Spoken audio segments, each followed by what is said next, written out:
not just entertainment, it's a bit of educational as well. It's about knowing the versatile languages all over the world globally, and of course the mother tongue, but then everyone should respect all the other languages, or because other languages are someone else's mother tongue. Okay, so very fortunate to have Sidra Naim. Can I have a big clap for Sidra Naim, please?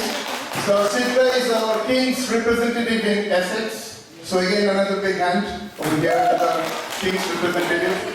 We used to call Queens the large Kings, of course.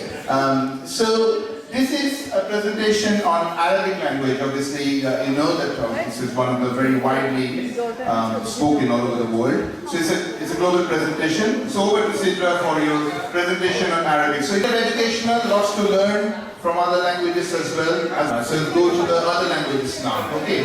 So Sidra has done the Urdu earlier and a quiz which you probably remember that we did a quiz earlier, which was very good on India as well.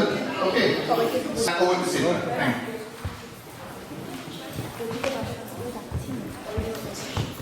Thank you very much, everybody, for inviting me today to International Language Day. I think it's really, really important, actually, to do events like this, especially to do with languages. Languages are a part of culture. And to keep our culture strong, we need to keep our languages strong as well.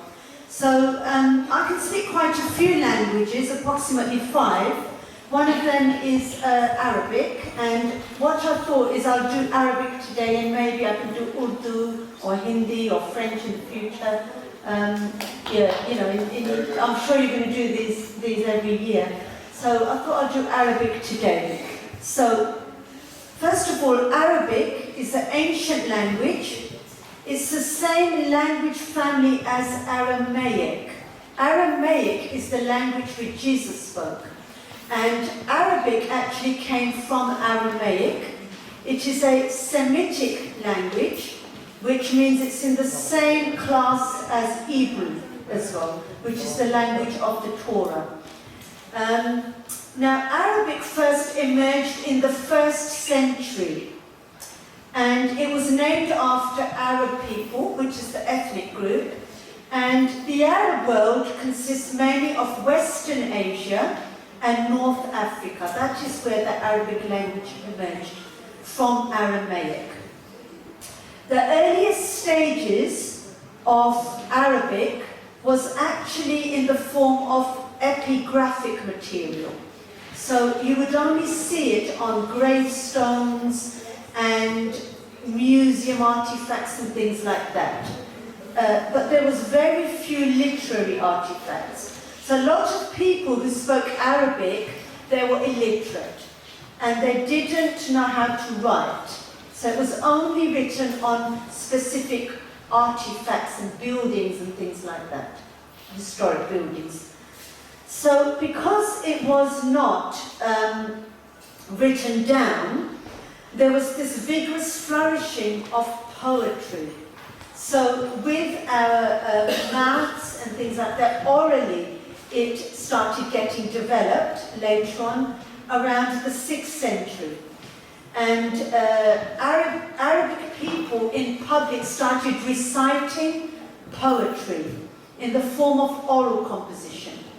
And oral art was practiced by all Arab tribes, and there was huge poetry competitions that took place where poets competed around this holy place. This is the depot where people competed poetry. This is where they all got together in the whole world, poets from all over the world, and they would compete with each other.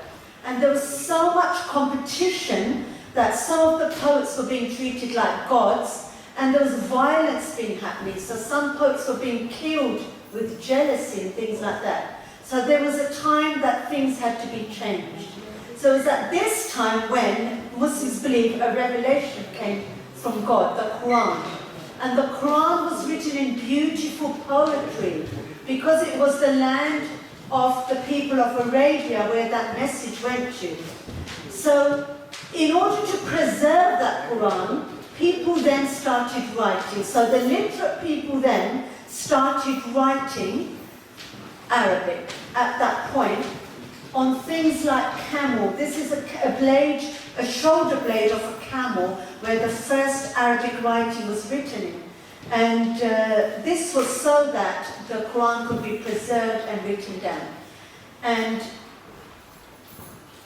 these are the letters of the Arabic alphabet. There are 28 letters. And something really interesting about Arabic is, first of all, it reads from right to left. So it's similar to Hebrew and Aramaic. Then, did you know that's one of the only languages in the world where the letters are joined up as well, which I will show you in a minute. It's one of the only languages in the world where there are no capital letters and no lowercase letters. There's no upper or lowercase, just one letter, okay? There are no vowels. There's another really big trait there.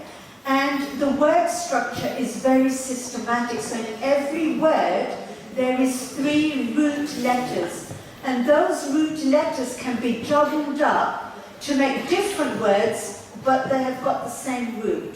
Very, very interesting. Okay? So this is one of the earliest forms of Arabic language, the writing. And it was actually written in its earliest forms here. And remember what I said, Arabic language had no vowels. So anybody outside of Arabia could not read the Arabic language. And as Arabic people spread around the world, they needed to gain a different way of, how can they read the Arabic language if there's no vowels? So the Arabic language was then developed after the 7th century. So people then added on things on there like dots, and the dots were where you go R and then E and then U. Okay, so that's quite interesting. So then people outside of Arabia can then read the language. Lots of adaptations will happen, so there's some more signs there. Okay, and here is actually a picture of once the signs were added onto the Arabic language. And then did you know it was actually the Arab world that invented the fountain pen? There was a reason why it was invented, because the way the Arabic language is all cursive and joined up, it needed a flowing pen to make thick and thin bits on the Arabic language. Okay, so this is what the writing then looked like at the end once the calligraphy pen was developed. Okay, the fountain pen in Egypt.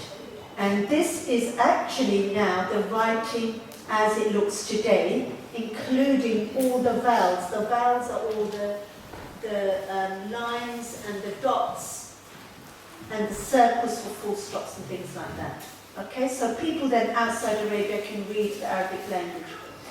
And then later on, once it was the golden age of inventions, this is then where Arabic language spread throughout the whole world, and lots of people then were trading across different countries, including in England, between the 7th and the 12th centuries. Did you know that Arabic was then adopted as the official administrative language of the empire?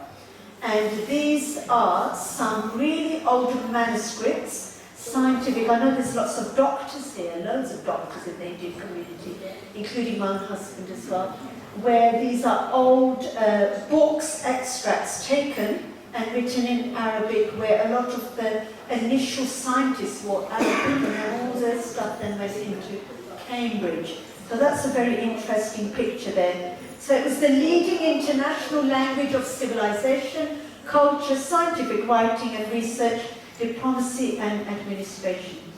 So in nowadays world, a lot of people would actually, if it's not their first language, they would learn Arabic for 7 reasons.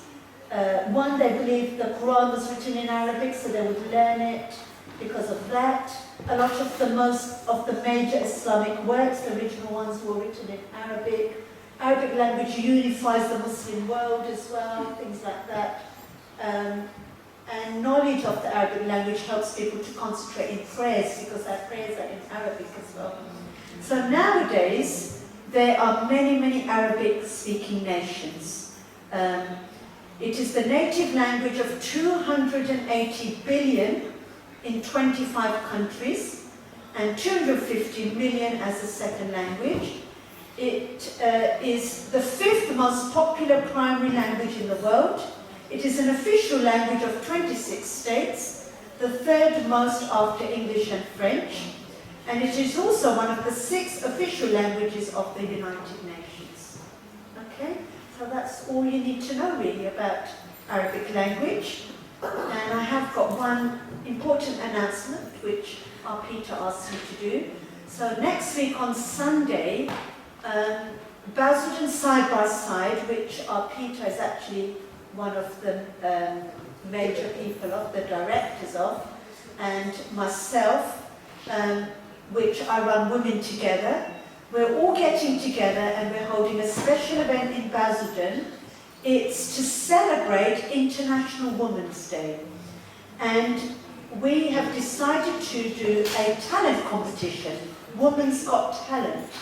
And where women from all over the world will get up on stage and they will be showcasing a talent of any kind. It could be singing, dancing, poetry. I love that Italian poem that one of the girls did. That was excellent. You know, and there will be a mixture of people there, English, Asian, African. At the moment, believe it or not, we have had so many English people come forward to do a talent, and there are no Asians, and it's really sad. So, I really need people to come forward voluntarily to enter the competition. You will all get a prize. If you come first, second or third, you will get a trophy as well, and medals. And we have got dignitaries, important dignitaries who are going to be scoring the competition. It will be like Britain's Got Talent, okay? So if you would like to come, I really would welcome you all. Please come and see me, because I need to put you on a rota on the list. Yes. And our Peter's going to do a wonderful cooking, as usual. So there will be plenty to eat. It's a free event, and you will all be able to eat after, bring your families, as long as you let me know. Okay? There is the email address, womentogether.baz@gmail.com. Or come and see me later. I'm here now for the rest of today. And I can put your name down on the rota. You can tell me what you want to. Some of you are being really enthusiastic, which is really good. I'm just so pleased. We need Asian representation, you know, and I've just seen some of the talent. It's brilliant. Okay? Right, where is the boy who was going to do the quiz? I've got the quiz here, ready for you. Thank you very much, Rita.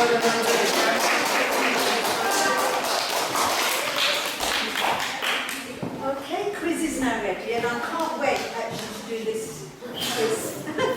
Thank you, Sita. That's great. So the next one is the quiz on India by Monica and Oniket. Come in. Thank you, Sidra, for sharing your insights with us.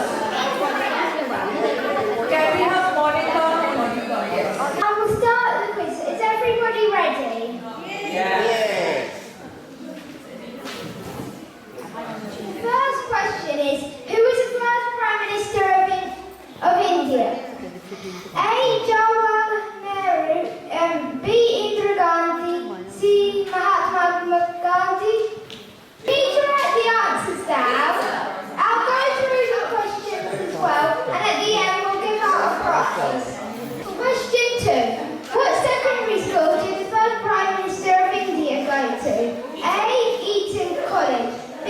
Harrow School, C. Winchester College. Question 3.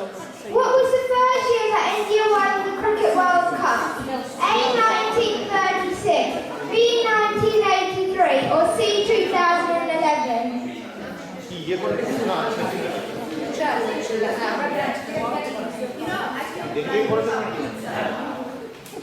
Question 4. Who is popularly known as the Iron Man of India? A. Mother Teresa, B. Sardar Patel, or C. Ramji Ambedkar. Question 5.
What do you think the answer is to number 4?